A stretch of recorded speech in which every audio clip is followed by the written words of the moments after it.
And guys ഇത് കണ്ടോ, ഇതാണ് അണ്ടർ 50,000 വാങ്ങാൻ പറ്റിയ ബെസ്റ്റ് സ്മാർട്ട് ഫോൺ റെഡ്മി 13 അപ്പോൾ ഇത് അത്യാവശ്യം കുറേ ഫീച്ചേഴ്സ് വരുന്നുണ്ട്. ഫസ്റ്റ് ആണ് നോക്കുവാണെങ്കിൽ നമുക്ക് ഇതിനകത്തൊരു 108 മെഗാ പിക്സലിൻ്റെ റിയർ ക്യാമറ കിട്ടുന്നുണ്ട്.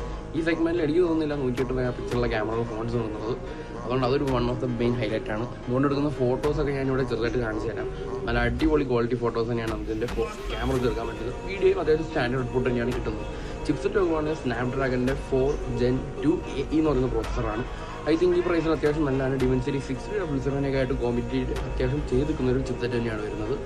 അതുപോലെ തന്നെ ബാറ്ററിയും ചാർജിങ് ഡിപ്പാർട്ട്മെൻറ്റ് ആണെങ്കിലും ഈ ഫോൺ അടിപൊളി തന്നെയാണ്. 5010 mAh ബാറ്ററി, അതോടൊപ്പം തന്നെ ഒരു 33 വോൾട്ടിൻ്റെ ചാർജറും കിട്ടുന്നുണ്ട്. ഗുഡ് ബാറ്ററി ബാക്കപ്പ് ആണ്.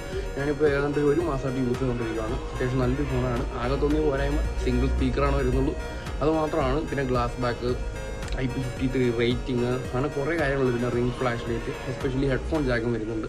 പിന്നെ ഇതൊരു റെഡി 5G സ്മാർട്ട് ഫോണാണ്. അണ്ടർ 15,000 വാങ്ങാൻ പറ്റിയ ഒരു ബെസ്റ്റ് 5G ആണ്. അപ്പോൾ ഇതിൻ്റെ ഒരു ഡീറ്റെയിൽഡ് വീഡിയോ അടുത്ത ദിവസം ചാനലിൽ വരുന്നുണ്ട്. അപ്പോൾ ജസ്റ്റ് ഒരു ഷോർട്ട് വീഡിയോ ആണ്. അപ്പോൾ നിങ്ങൾ ചാനൽ സബ്സ്ക്രൈബ് ചെയ്ത് ചെയ്യുക. ഇതിൻ്റെ ഫുൾ വീഡിയോ അടുത്ത ദിവസം ചാനൽ വരുന്നതായിരിക്കും. അപ്പോൾ ബൈ.